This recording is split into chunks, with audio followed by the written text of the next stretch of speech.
여러분 안녕하세요. 다음 달부터 일용근로자들 취업 개시 신고하지 않아도 과태료 처분 보유하는 정책과 이후 핵상검사의 학문검체를 추가 실시에 관해 말해드리겠습니다.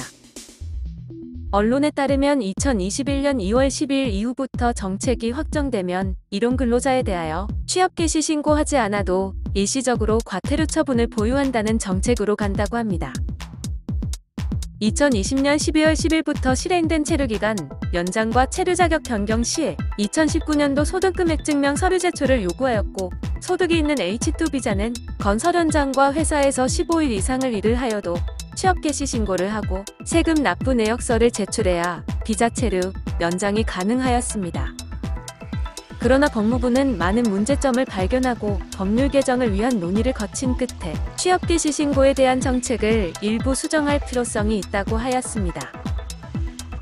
특히 건설 현장과 회사에 다니는 일용근로자들은 2, 3일 정도 현장을 옮겨 다니면서 건설회사 소속이 변경될 때마다 매번 출입국을 방문해 취업 개시 신고를 한다는 것이 생계를 위해 일하는 분들에게는 출입국 정책을 지켜려 다니다가 일을 하지 못하는 위기가 올 수 있다는 취지인 것 같습니다.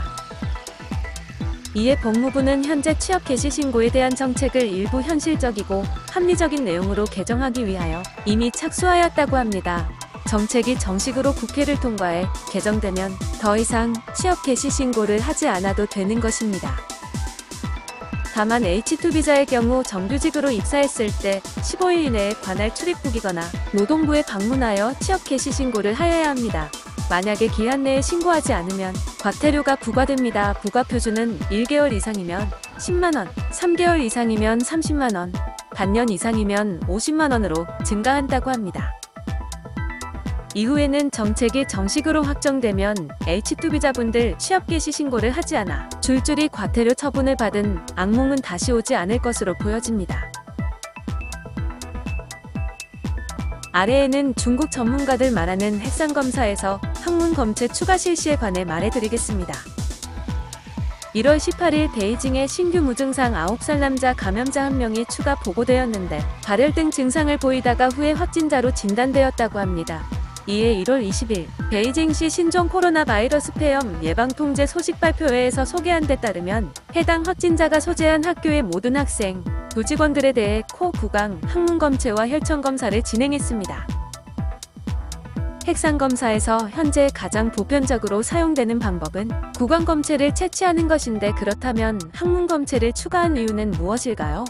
전문가에 따르면 신종 코로나 바이러스 선별 검사를 할 때 주로 구강 견본 채취에 핵상검사를 적용한다며, 이는 편리하여 대규모 선별에 적합하고 코에서 검체를 채취하는 방법은 정확도가 높지만 당사자들은 불편함을 느낀다고 합니다.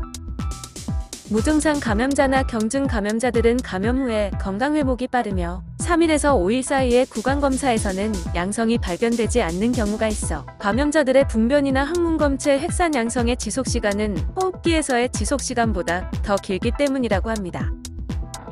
베이징 한 전문가는 항문검체 채취가 편리하게 진행될 수 없는 점을 감안해 격리시설에 있는 중점군체에 한해서만 구강 채취와 항문검체 채취를 적용한다고 소개했고, 감염자의 혈청항체는 지속시간이 비교적 길며 대부분 반년을 초과해 필요한 경우 중점군체에 대해서도 혈청항체 검사가 진행되고, 그 목적은 검출률을 제고하고 위양성의 확률을 낮추기 위해서라고 밝혔습니다.